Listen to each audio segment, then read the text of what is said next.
Here's a name you've probably never heard, but should have. It's Reverend Lemuel Haynes. In the opening scenes of America's Story, he was the first black man ordained as a minister.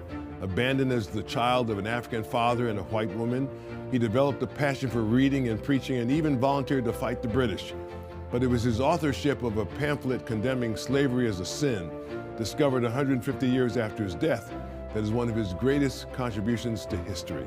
Tonight you'll meet a man who's helping introduce Pastor Haynes to young readers, and we'll learn about his own story of grace. Stay with us.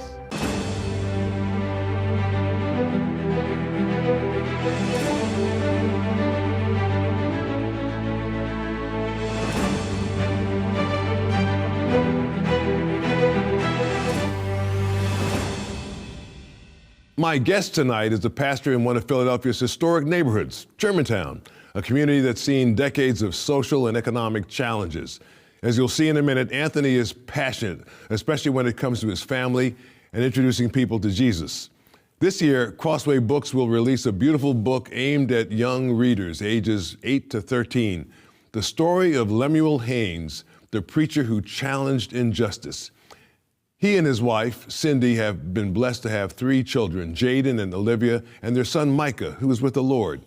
Anthony, first of all, I love how you've included your late son, Micah, in your biography. It's such a wonderful way to affirm your family's love for each other and for all your kids. And welcome to State of Independence, brother. Oh, it's good to be here, brother. Thank you so much for having me. This is an honor. Yeah, we're glad to have you. So tell me where it started for you. You're from Pennsylvania originally. Yeah, so I was born in Philadelphia. Philadelphia. Yeah, and spent my life in Pennsylvania. And you probably weren't born a preacher. Like when you were born, you weren't born Reverend Anthony Coughlin. Nope. You were just Anthony, I'm guessing. I was just, born Anthony. Yeah, so born in West Philadelphia, born to a mother and a father who weren't married, one of 9 kids. We did not grow up together. Did you ever get to meet your other siblings? I met all my siblings on Christmas Day when I was 16 years old for the first time. And then I didn't meet my grandmother raised me from the time I was about 18 months old. And so I didn't meet my biological mother until I was 18. Wow. Yeah. So, it wasn't a good... What was that like? What was like meeting her? Yeah. It was new, it was fresh. I tried to come in with no expectations. It tried not to carry the pressure of trying to make up for lost time. I was practically an adult. Yeah. And so What did she say to you? I honestly don't remember a lot of that conversation, other than she wanted me to, call her mom, and I said, I can't do that. My grandmother raised me. This is my mom. I love you. I want a relationship with you. I want to do whatever we can to maintain a bond and try to remain close. So, So unfortunately, later, a few years later, her life was taken from her by her domestic partner, and then my father.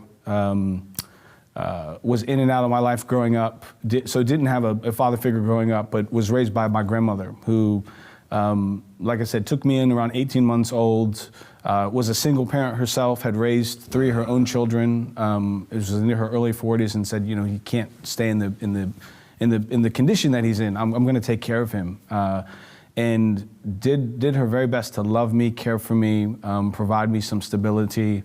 And around the time I was 8, she lost her job, and she's, I don't know what to do. And I didn't grow up in the church. I grew up Christian adjacent, I always say. Mm-hmm. And so we would go sometimes to this Lutheran church that was about, 5 minutes up the road. So she had grown up in Tarsdale, moved outside of the city, so she lived about 30 minutes outside of Philadelphia in Montgomery County. And we'd go to this Lutheran church every now and then, and she met this woman who also had a grandson who she was taking care of, and she had sent him to this school in Hershey, Pennsylvania called the Milton Hershey School. And, learned more about it. We went to visit, and she kind of said to herself, I think this is an opportunity to give Anthony something that I can't give him as a single parent. So when I was 9, I ended up, you take an aptitude test and you kind of throw your name in a hat. They take the poorest of the poor. So the requirements to get into the school are, you have to be below the poverty line, and you have to be able to learn. And that's kind of that's the initial criteria. And so was enrolled there in 4th grade. Wow, yeah. It's a boarding school. Yeah, so it's like a microcosm of the entire world. So you kind of You live in a home with 12 to 15 of your peers, so they're obviously separated by gender. It's overseen by a married couple. They call them house parents. And sometimes the homes will be broken up by age. So I was in, I think, 4 different homes as I moved up in grades. But it's, free clothing, free medical, free food, the best education you could ask for. And then when you graduate, they do this a little differently now, but when I graduated, they covered my college tuition. Wow. So just things that I would never be able to have that. Wow. It would be impossible. What a blessing. Did you go home in the summertime? Yes, you go home on breaks, you go home in the summer, you go home on, long weekends like, Martin Luther King Day weekend or President's Day weekend, things like that. But they also had just opportunities because we're coming out of environments that just were not afforded a bunch of opportunity. And so they had what was called Summer of Opportunities. And so you could go on trips. I did like a 2-week fishing trip on the Susquehanna River and then I got into sports, so I would come home or come back to the school early because I was in football, things like that. What position did you play in football? I was a tailback. Tailback, and then I played end and some edge linebacker there. So, yeah. And you had some speed, right? I was fast, yeah. Yeah, right. Not anymore. those days are long gone.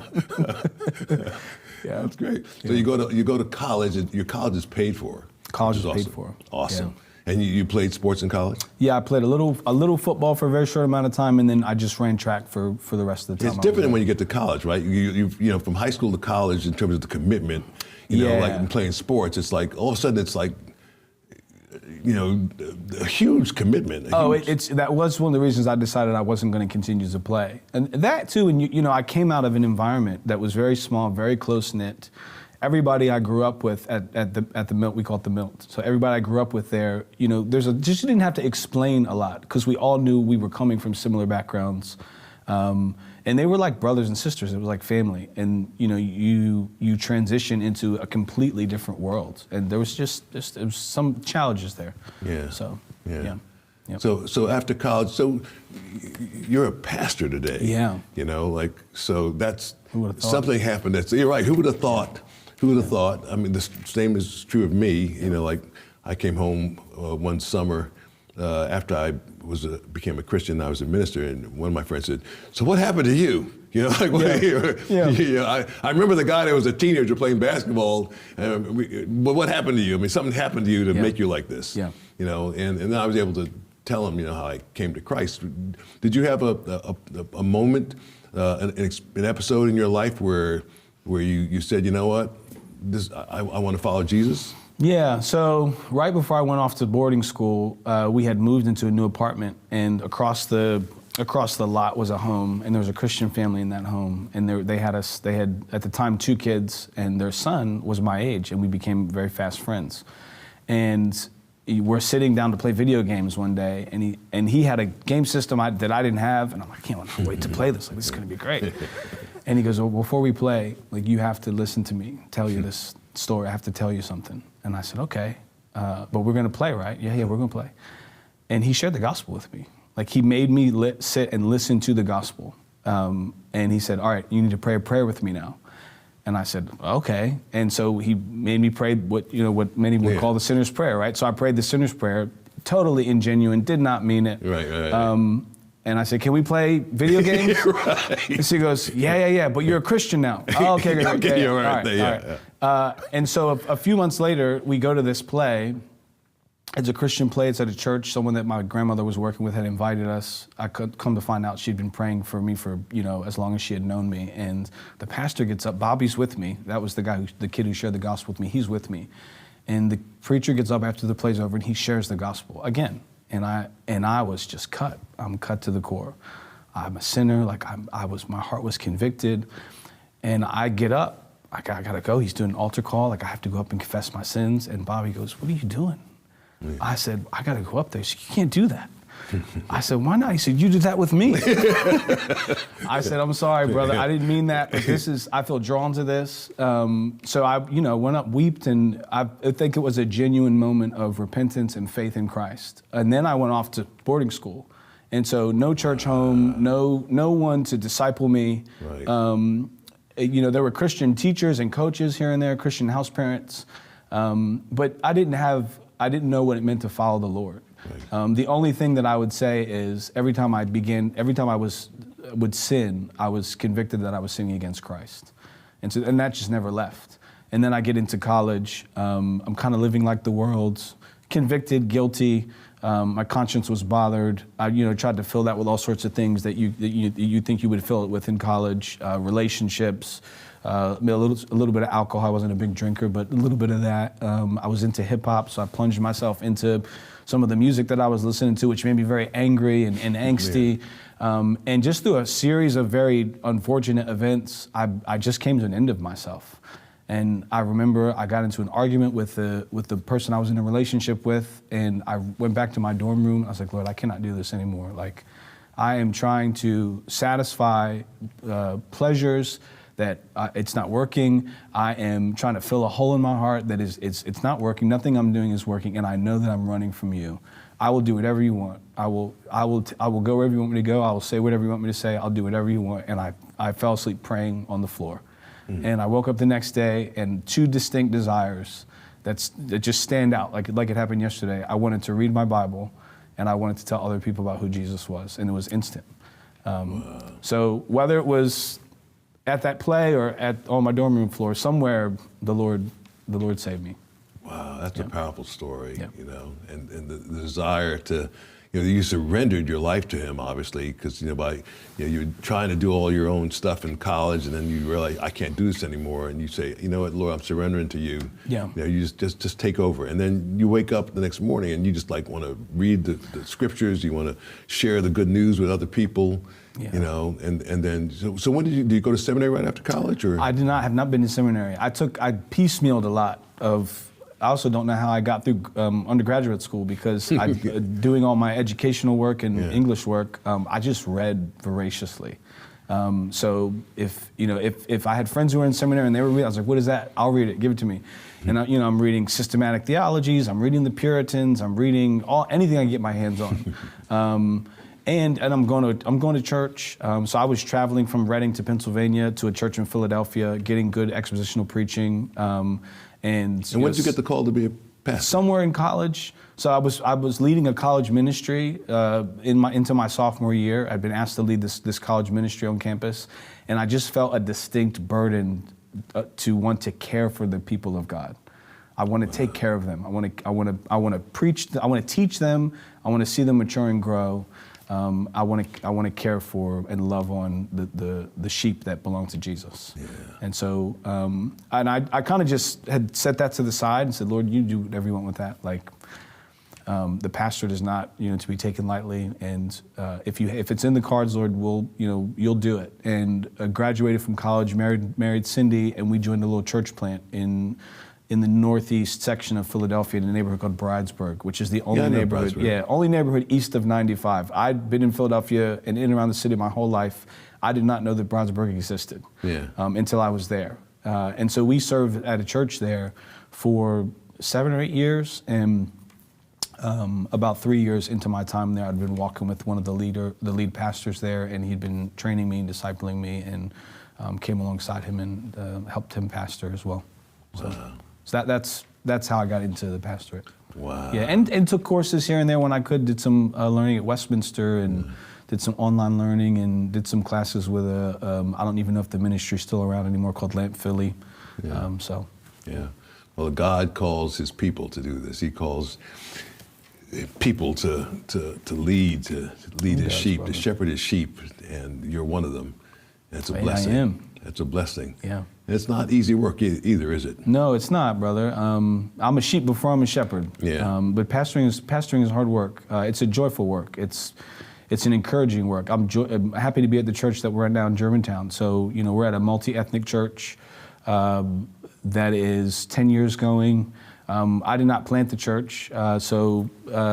Planted by a guy named Coughlin and then Brian Davis. They co-pastored together, planted the church 10 years ago. They've moved on to other works, other churches, and then I serve with a brother who graduated from Westminster Seminary named Walter Harrivan. So he was a missionary in China for 9 years and came here to go to school and planned to go back. The pandemic happened, couldn't go back.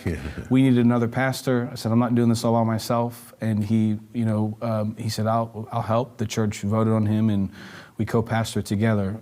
So it is hard work. It's better if you can do it with somebody that you can labor alongside. How many members do you have? We have about 75 members now. We have full Sundays though, so we have about maybe 100 to 120 attending on a Sunday morning, which is encouraging because we've been a church in the neighborhood of Germantown for 10 years, and we're just now seeing, I think it takes that long for a neighborhood to trust you and to just come through the doors, to know that you're there, to know that you're going to serve the neighborhood, that you're not going anywhere. We have a couple outreaches that we do just every year that are expected. And the neighborhood looks forward to those things. And so it's been encouraging to see us become part of the fabric of where we're at. Yeah, you said that you are a voracious reader, which is a good thing. Yeah. You don't hear enough people saying that they love to read, that they can't wait to get their hands on stuff. You, somehow or another, you came across Lemuel Haynes. Yeah, so. How'd you find him? I found him through a book called Faithful Preachers. So Crossway put this out, I can't remember how many years ago. Thabiti Anyabwile did it, and I think John Piper did the foreword, but it's 3 African-American preachers, Lemuel, Francis Grimke, and then the other one I can't recall. But I picked up that book years ago now, and so that's where I was first introduced to Lemuel Haynes. Hadn't read anything by or about him since then, and then Crossway started doing some stuff. They put out some of his selected sermons, so I grabbed those. He must have been a brilliant guy. I mean, he was here. He's a kid who's abandoned. Brilliant. You know, he's got a black slave father and a white indentured servant mother. Yeah. And it must not have been easy. It wouldn't be easy in these times, let alone in 1700s. No. So yeah, even as an indentured servant, right? So he's a servant. Right. So he was, his mother was an indentured servant who sold him, who abandoned him to the man she was indentured to, and that man then sold him to another family. And it happened to be a Christian family. And so they, particularly the mother in that family, the neighborhood would say that she loved him more than she loved her own children. Wow. And just gave him every opportunity to do all that he could to grow. So he would sit in the hearth of the family home and read, memorize volumes of poetry and, sections of scripture, sermons, from a very, very young age. And so the fact that he grew up in a Christian home and could have that opportunity is just evidence of God's grace. So 150 years after he dies, they find this thing that he's written. Yeah, Liberty Further Extended. Yeah. Yeah, so, critique of the Declaration of Independence. So he's coming of age at the dawn of the Revolution. I think a few days after his indenture ends, the shots at Lexington and Concord, ring out, and I'm going to be a Minuteman. So he signs up to be a Minuteman. And he's fighting, and he believes in the fight for independence and freedom and everything that at least America says they want to stand for. But then he sees this stain on America in slavery, and as a Christian, he says these two cannot go together. And so he writes a piece, and it's discovered later. There's a lot he wrote. There was a fire, I think, in one of the church buildings he was at. There was a fire, and they lost a lot of his writings. So there's just a lot that people do not know about him, simply because it's taken a lot of time to uncover some of his work. Yeah. Well, this is great that you want to make young people aware of him, of what he did and what he wrote, which is just amazing. He obviously, there probably would have been no pressure to teach him to read, but somehow or another he was taught how to read, and we'll talk more in a second about this, because again, the book out this year is called Champion for Justice, the story of Lemuel Haynes, and you can pre-order it at crossway.org. Our guest, of course, is the book's author, Pastor Anthony Coughlin, and we'll be right back with him. Stay with us. You're watching Joe Watkins' State of Independence on Lighthouse TV. Positively different. Share your comments about today's program in the comment box at joewatkins.org.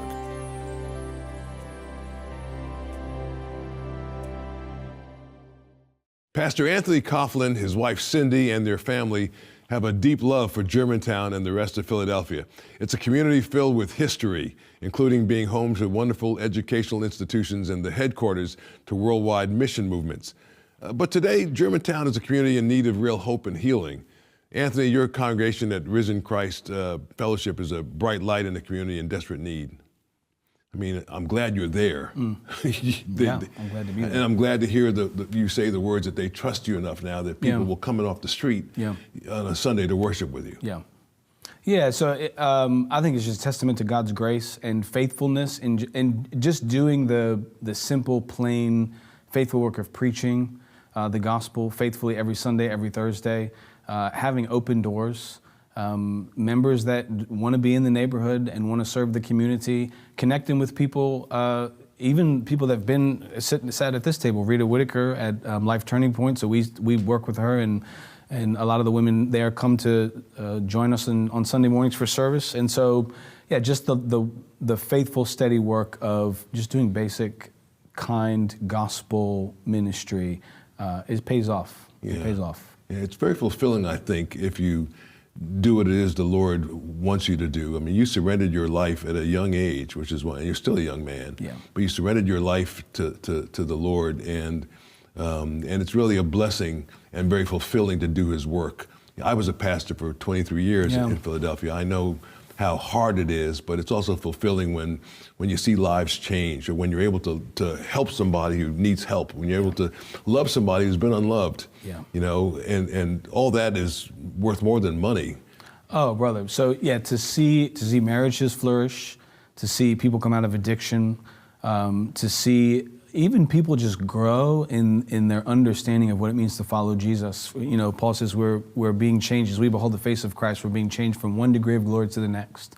To see that, to hold up Christ faithfully to people, to hold Him out in things like pastoral visits when we're sitting in someone's home and they're sharing, they're pouring out their heart with us, and we get to show them Christ. And over time, you see that change a person to go to greater degrees of faithfulness and trust in Jesus. It's amazing. It's amazing. Yeah. Well, I guess the story of Lemuel Haynes is important because it holds out hope to kids. I mean, certainly if he grew up in those terrible circumstances and was able to become a person of such character and such substance as this, and to be able to write so beautifully and so eloquently and so truthfully as a Christian person, you know, like what a wonderful thing. There's hope for everybody. Oh yeah. Yeah. He's a product of providence. So Lemuel would say those who observe providences will have providence to observe. So, you know, as you see God's providence in your hand, you'll begin to see it everywhere. And so, yeah, he's a picture of what it looks like for the providence of God to creep into your life and grab a hold of it and use it for His glory. So pastoring at an all-white church in Vermont for 30 years, faithfully, watching a congregation grow from, 40 people to 400 people, people coming from towns over to hear him preach. There's a story in the book about him sitting with people who were on death row, and seeing them exonerated and go free because they were innocent, and just through his faithful visiting with them and prayers. People need to know his story, brother. He's an amazing man, and people call him the greatest American you've never heard of. His story is worth telling. Yeah, that's a great story. I'm glad you're telling it, and I can't think of a better person to share that. You've written other books as well?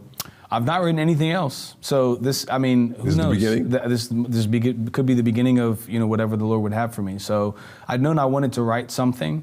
I didn't know what it would be. I'd often said, oh Lord, everything that I would say has already been written, and they said it better than I could. So you're going to have to give me something to write. And one of the editors from Crossway approached me and said, would you be interested in writing a book on Lemuel Haynes? I said, yeah, I would love to write a book on Lemuel Haynes. And so we did it.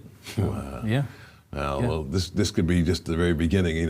Maybe I'll go down in history as having interviewed you. Hey, brother. Award-winning author. He was interviewed by. We'll see what the Lord does. Thank you so much for being my guest today, brother. Oh, it's been a joy. It's been a joy to have you on. Yeah, it's been a joy. Thank you so much for having me. Thank you, brother. Thank you. Well, please make sure to pre-order Anthony's book for your children and grandchildren at crossway.org. You can visit Risen Christ Fellowship in person at 5310 Morris Street in Philadelphia, or check them out at rcfphilly.com. We'll be right back with our great producer, Jeff Coleman. Learn more about Joe Watkins and the mission of this program at joewatkins.net. And tell Joe what you thought about today's program in the comment box.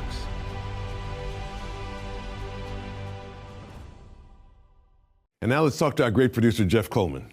I loved this conversation. Yeah, me too. Yeah, I spent a few years living when I was very young in Germantown, and on West Walnut Lane, and so the scenes where I know where his church is thriving and flourishing is vivid for me because I know how dark it was in the 1980s. Crime, just the sense of hopelessness, and there were church buildings, and there are still many church buildings, but they had been long since emptied out. But the culture of Germantown has undergone just this transformation. Now you have people looking at these beautiful homes from the early, late 19th and 20th century saying, this is a perfect place to be without addressing the community needs, and that's what this church is doing. That's why it's so encouraging. Yeah, he said it took him like 10 years before people felt comfortable enough to just start coming off the street, uninvited, of course, but just come in and to sit in fellowship with them. And that's the story we hear often. People like Tannen Herman and Harrisburg and other cities. It takes so long for people to know what your motive is, and to believe that you're going to stay with them. It is one thing to do drive-by photo ops, and a lot of political people come in and do that, but it's churches who have to stay and build those deep relationships, and that's why this is beautiful. And the book is going to be awesome, because we are in some ways very thin on history outside of kind of the people who are on Mount Rushmore. Our American history is thin in places where it should be much deeper, much thicker, and the presence of Lemuel Haynes in the pulpit and the contributions he left, which we will never know, I think based on that fire that he alluded to, we'll never know really how significant it was. But what survived is what God allowed to survive. Yeah, amazing guy. I mean, here's a guy that volunteered to fight as a Minuteman when the Revolutionary War broke out, and he didn't harken back to, well, I was an indentured servant. So the moment his indenture ends, he's signing up to fight. Because the promise, right? The promise of America, it was, I think, what you hold out for. And I think anybody who lives in the United States and wants to be a good citizen, and if you're going to be a Christian, you're not looking to what is, because the reality often can be pretty dark. You're hearkening back to the idea that even the founders themselves didn't perfect then. So that's the perfecting of this more perfect union is something we're all a part of on the state of independence, right? Yeah, that's exactly right. Yeah. Anthony was a great guest. I'm excited about his ministry, and he's just a shining example of, what a Christian person can do. We need to drop by on a Sunday morning. That's a good idea, brother. Let's do it. You and me? That's planned. Yeah, you got it. It's a deal. Well, thanks to my guest, Anthony Coughlin. What an encouragement he's been to me, and I hope to you too. If you have a minute, visit joewatkins.org and let me know how Anthony's story made a difference in your life. Your notes are always so very encouraging to me. Until we meet again, stay encouraged and trust God. It's the best way to live. From America's very first capital, Philadelphia, I'm Joe Watkins. For Jeff Coleman and the entire team behind the cameras at Lighthouse TV, thanks so much for watching. God willing, I'll see you next time.